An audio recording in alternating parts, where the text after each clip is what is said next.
क्या भूत सिर्फ डराने आते हैं या कभी कभी जिंदगी बचाने? आज मैं आपको एक ऐसी ही कहानी सुनाने जा रही हूँ जिसमें ये फैसला करना मुश्किल होगा। ये कहानी है नेहा नाम की एक लड़की की जो सेकंड ईयर में थी। उसके ज़्यादा दोस्त नहीं थे क्योंकि वो चुप रहती थी। उसी की तरह क्लास में एक लड़का था शुभम। वो भी किसी से बात नहीं करता था, ना कभी हंसता ना चौंकता, जैसे सब कुछ पहले से जानता हो। सब उसे अजीब कहते थे, लेकिन नेहा को शुभम पसंद था। उसे उसकी खामोशी अच्छी लगती थी, शायद क्योंकि वो खुद भी इतनी अकेली थी। एक दिन शुभम ने उसे पहली बार पूछा, क्या तुम्हें डर लगता है? नेहा चौंक गई और जवाब दिया, हाँ कभी कभी। उसने कहा, चलो एक ऐसी जगह चलो जहाँ डर तुम्हारा पीछा नहीं करेगा। नेहा मान गई क्योंकि उस वक्त उसे उसकी आंखों में डर नहीं, अपनापन दिखा था। शुभम उसे एक पुरानी टूटी फूटी हवेली में ले गया, पहाड़ों के बीच एक सुनसान इलाका।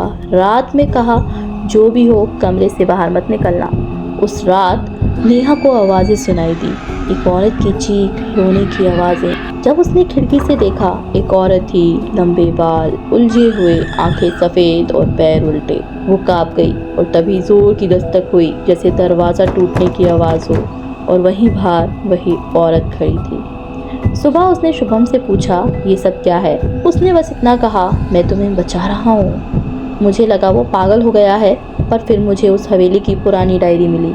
डायरी में लिखा था, रीवा, एक औरत जिसे लोगों ने डायन कहा, लेकिन वो सिर्फ उन्हीं को ख़त्म करती है जो इस जगह का राज बाहर लाना चाहते थे। शुभम उसे उस डायरी से दूर रखना चाहता था।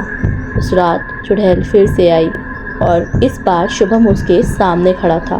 उसने कहा, मत डरो, सिर्फ देखो। वो औरत रीवा नेहा के पास आई, लेकिन उसे छूने से पहले रुक गई।